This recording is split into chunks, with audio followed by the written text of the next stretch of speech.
एक जज को अपने फायदे के लिए इस्तेमाल करने के लिए और दूसरे जज को अपने रास्ते से हटाने के लिए रात की तारीकी में एक आईनी तरमीम लाई जा रही है। आर्मी चीफ और दीगर आर्मी अफसरान के ओहदों को आईनी तहफ़्फ़ुज़ देने के लिए और आपके और मेरे बुनियादी हकूक पर हमला करने के लिए एक आईनी तरमीम लाई जा रही है। ये सारी बातें मार्केट में गर्दिश कर रही हैं। ये आईनी तरामीम आखिर हैं क्या, और आपकी और मेरी जिंदगी पर अगर ये तरामीम असम्बली से पास हो जाती तो क्या असर रखती है? और एक और चीज जिस पर कोई बात नहीं कर रहा वो ये कि यही तरामीम आगे जाकर किस तरह हमारे इदारों के दरमियान आपस में ताकत के हसूल के लिए लड़ाई का बाइस बन सकती है। इस वीडियो में हम इसी पर बात करेंगे। Like and subscribe. 15 और 16 सितंबर की रातों को इस तरह बिहेव किया गया जैसे कि पाकिस्तान की पार्लियामेंट की तारीख का सबसे अहम तरीन दिन, और लोगों की जिंदगियों में इनकलाबी तब्दीलियां लाने वाली आईनी तरामीम लाई जा रही। नवाज शरीफ, शहबाज शरीफ, बिलावल भुट्टो जरदारी, बैरिस्टर गोहर बमा कोली एक ही घर के बार बार चक्कर लगा रहे थे। वो बारिश इंसान जिसका ये घर था माजी में भी इस तरह की सूरत हाल में अपने आप इतना अहम हो जाता था, और आज भी वो उतना ही अहम, मौलाना फजलुर रहमान। लेकिन इस दफा मौलाना फजलुर रहमान अपने असूली मौक़िफ़ पर कायम हो। 16 सितंबर की शब कायदीन की आमदोरफ्त बढ़ जाती है।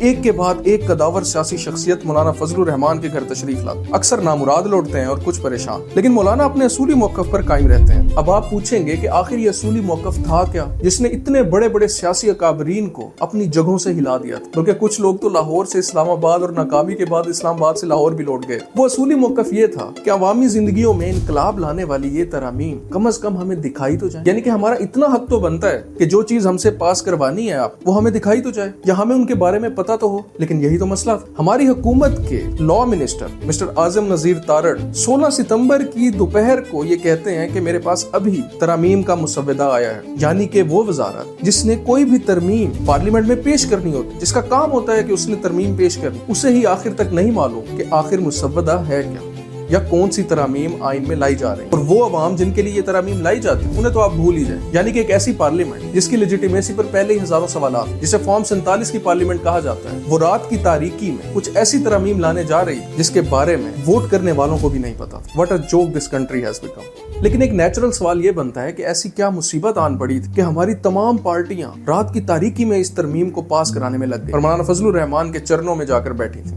आइए जानते हैं। मीडिया की मेहरबानी से हमारे सामने जो ड्राफ्ट्स आए हैं वो कभी 24 सफ़ात पर तो कभी 29 सफ़ात पर मुश्तमिल है, लेकिन हम ये जानते हैं कि इन सब तरामीम में सबसे अहम तरामीम कौन सी जो कि आपकी और मेरी जिंदगी पर एक्चुअली असर रखती हैं। और सबसे ज्यादा अहम बात ये कि पाकिस्तान के अदालती निज़ाम यकसर तब्दील करके रख देंगे। सबसे अहम है आर्टिकल 199। आर्टिकल 199 के मुताबिक अगर कोई गैर आईनी इकदाम होता है तो हाई कोर्ट के जजेस सुओ मोटो ले सकते, यानी कि कल को अगर आपको और मुझे उठाया जाता है तो अदालत सुओ मोटो ले सकती है, या आपकी और मेरी बाजियाबी के लिए अगर पिटीशन दायर होती है तो उस पिटीशन पर जवाब तलबी कर सकते हैं। इस तरमीम में हाई कोर्ट के इस इख्तियार को टाइटन कर दिया गया, यानी कि अब हाई कोर्ट से वो इख्तियार छीन लिया गया है। वो सुओ मोटो भी नहीं ले सकती, या आपको और मुझे बाजियाब कराने के लिए हमारा कोई रिश्तेदार हाई कोर्ट में पिटीशन दायर करता है तो हुकूमत सिर्फ ये कहकर बच सकती है कि ये बंदा कौमी सलामती के लिए खतरा था। और इस चीज का गलत इस्तेमाल हमने पहले होते देखा है। अक्सर इसी बात पर लोगों को उठाया जाता है कि ये लोग कौमी सलामती के लिए खतरा है। सो आर्टिकल 199 और कुछ ड्राफ्ट्स के मुताबिक आर्टिकल 8 में तब्दीली आपके और मेरे बुनियादी हकूक पर हमला है। दूसरी तरमीम जो अहम है वो है 63A में तरमीम। अब यहाँ आपको एक बात समझने की जरूरत है। जस्टिस मुनीब अख्तर ने एक फैसला दिया था जिसके मुताबिक अगर पार्लियामेंट के मेंबरान अपनी पार्टी छोड़कर किसी दूसरी पार्टी के हक में वोट देते हैं या फ्लोर क्रॉसिंग करते हैं तो उसकी असेंबली रुकनियत तो मुअत्तल होगी।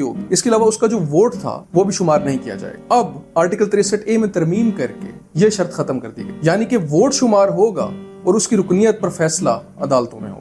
हॉर्स ट्रेडिंग का सिलसिला जो जस्टिस मुनीब अख्तर के फैसले के बाद खत्म हुआ था, अगर ये तरमीम पास होती है तो वो दोबारा शुरू होने के चांसेस बढ़ जाएंगे। इसीलिए पिछले कुछ दिनों में आपने ये खबरें भी सुनी होंगी कि पीटीआई के MNAs के फैमिली मेंबर्स को उठाकर उन्हें ब्लैकमेल किया जा रहा है और उन्हें इस तरमीम के हक में वोट देने के लिए मजबूर किया जाएगा। क्योंकि एक दफा ये तरमीम पास हो जाती तो 63A में तरमीम के जरिए उस रुकने असेंबली का वोट तो कास्ट हो जाता। बाद में अदालतों में ये बहस चलती रहती, लेकिन चूंकि पार्लियामेंट को कानून साजी का हक है इसीलिए इसे ज्यादा क्वेश्चन न किया जाता। अब आते हैं उन तरमीम पर जिन पर बार एसोसिएशन, अवाम और अपोजिशन सबको एतराज है, और हुकूमत ने इन तरमीम के जरिए एक फुल प्रूफ प्लान बनाने की कोशिश की कि आइंदा अदालतें हुकूमत को क्वेश्चन ना कर सकें। और ये तरमीम खास अशखास को फायदा पहुंचाने के लिए की जा रही हैं। आर्टिकल 175, 176 और 178 ये वो तरमीम है जिन पर सारी सियासत हो रही है। हुकूमत, इस्टेब्लिशमेंट और खास तौर पर अदलिया इन्हीं तरमीम के होने या ना होने से ताकत हासिल भी कर सकते हैं और ताकत खो भी सकते हैं। और इन्हीं तरमीम की वजह से हुकूमती इदारों, इस्टेब्लिशमेंट और अदलिया के दरमियान जंग छिड़ना नागुज़ीर है। कैसे? मसलन आर्टिकल 175 को तब्दील करके सीधा सीधा जजेस के इंतखाब का अमल हुकूमत अपने हाथों में लेना चाहती। पहले ये होता था कि सिर्फ सीनियरिटी की बुनियाद पर चीफ जस्टिस का इंतखाब होता था, लेकिन तरमीम के बाद जुडिशल कमीशन ऑफ पाकिस्तान और पार्लिमानी कमेटी 3 नाम वज़ीर आज़म को भेजेगी और इन जजेस में से सदर फिर इंतखाब करेंगे कि किसे चीफ जस्टिस बनाना है। चुपके से जुडिशल कमीशन ऑफ पाकिस्तान की साख्त को भी तब्दील कर दिया गया, वहां पर भी अटॉर्नी जनरल को शामिल कर दिया गया, यानी कि नाम भेजने में भी हुकूमत की से हो। हुकूमत की तरफ से ही नाम भेजे जाएंगे और फिर सदर इंतखाब करेंगे उन्हीं नामों में से कि अगला चीफ जस्टिस कौन बनेगा। सीनियरिटी बेसिस पर तो चूंकि जस्टिस मंसूर अली शाह अगले चीफ जस्टिस बनते हैं, तो हुकूमत ने ये नई तरकीब लड़ाने की कोशिश की है ताकि जस्टिस मंसूर अली शाह की बजाय वो जज जो कि आजमूदा है, हुकूमत के हक में फैसले भी कर चुके हैं, उनका इंतखाब किया जा सके। क्योंकि अभी भी काम पक्का नहीं है, क्योंकि आने वाले जज चाहे वो हुकूमत की मर्जी से ही क्यों न सजेस्ट किए गए हों, हो सकता है कि आगे जाकर हुकूमत के खिलाफ फैसले दें। तो हुकूमत ने मजीद तरमीम के जरिए काम पक्का करने की कोशिश की। आर्टिकल 175B में एक और तरमीम की गई, जिसमें सुप्रीम कोर्ट के अलावा वफाकी आईनी अदालत के नाम से एक पैरेलल अदालत बनाने की तजवीज दी गई है। मैं पैरेलल अदालत इसीलिए कह रहा हूँ क्योंकि आईनी तरमीम पेश करने का मकसद ये था कि एक ऐसी अदालत बनाई जाए जिसके इख्तियारात सुप्रीम कोर्ट के बराबर हों और वो फैसले भी उतनी ही आजादी से कर सके। लेकिन जब हम मजीद तरमीम पर नजर डालते हैं तो हमें नजर आता है कि वफाकी आईनी अदालत के इख्तियारात सुप्रीम कोर्ट से भी ज्यादा है। इस वफाकी आईनी अदालत में एक अलहदा चीफ जस्टिस होगा, जजेस होंगे जिनका इंतखाब पार्लियामेंट करेगी और हर सूबे को मुतनासिब नुमाइंदगी दी जाएगी, which is not a bad thing। लेकिन हुकूमत की नीयत पर शक तब होता है जब उससे अगले ही आर्टिकल में एक और तरमीम की जाती है। आर्टिकल 176 में सुप्रीम कोर्ट के चीफ जस्टिस के इख्तियारात को सिर्फ सुप्रीम कोर्ट तक ही महदूद रखने की तजवीज दी जाती, यानी अब अगर पूरे मुल्क की अदलिया चीफ जस्टिस के मातहत तो तरमीम के बाद नहीं रहेगी और chief justice of supreme court का इख्तियार सिर्फ सुप्रीम कोर्ट तक ही रहेगा। हाई कोर्ट्स और सेशन कोर्ट्स पर चीफ जस्टिस का कोई इख्तियार नहीं, यानी कि चीफ जस्टिस के पर काटने की बात हो रही है। आर्टिकल 176A में तरमीम के जरिए किसी भी रिटायर्ड जज के लिए ये रास्ता हमवार कर दिया गया है कि वो वफाकी आईनी अदालत का चीफ जस्टिस लग सकता है। अब आपको समझ आ रहा है कि ये किसके लिए रास्ता हमवार करने की कोशिश हो रही है, यानी जो हुकूमत के आजमूदा जजेस हैं, like someone we all know, उन्हें इस पोजीशन पर तैनात किया जाए। अब उन जज साहब को ये आईनी पोजीशन देने के लिए सिर्फ एक मुश्किल रह गई और वो थी उम्र की कदगन। उम्र चूंकि रिटायरमेंट की 65 साल है और वो अगले महीने रिटायर हो रहे हैं, तो उनके लिए रिटायरमेंट की उम्र 65 से 68 साल की उम्र तक कर दी, यानी कि 3 साल रिटायरमेंट की उम्र में इजाफा कर दिया गया। और फिर यह भी कह दिया गया कि वफाकी आईनी अदालत चीफ जस्टिस साहब 3 साल के लिए सर्व कर सकते हैं, यानी कि लिटरली एक शख्स को एकोमोडेट करने के लिए पूरी तरमीम लाई जा रही। जजेस को मुकम्मल तौर पर सब्जुगेट करने के लिए आर्टिकल 200 भी चेंज किया जा रहा था, जिसके मुताबिक सदर मुमलिकत अब हाई कोर्ट के चीफ जस्टिस या वो मौजूद जज साहब जिन्हें उन्होंने ट्रांसफर करना है, उनसे पूछे बगैर किसी भी वक्त उन्हें ट्रांसफर कर सकते हैं। बलोचिस्तान फेंकें, KPK फेंकें, कहीं भी फेंक सकते हैं। अब मसला ये है कि अगर कोई केस उन्हीं जज साहब के पास हुकूमत का चल रहा हो और वो जज साहब हुकूमत को आंखें दिखा रहे हो, तो सदर मुमलिकत बगैर किसी पूछगिछ के उन्हें कहीं भी ट्रांसफर कर सकते और वो केस किसी और जज के पास जो कि यकीनन हुकूमत के महबूब होंगे उनके पास मुंतकिल हो सकता है। खैर ये एक मफरूजा है, लेकिन ये तरमीम इस तरह के रास्तों को हुकूमत के लिए हमवार करने का जरिया बन सकती है।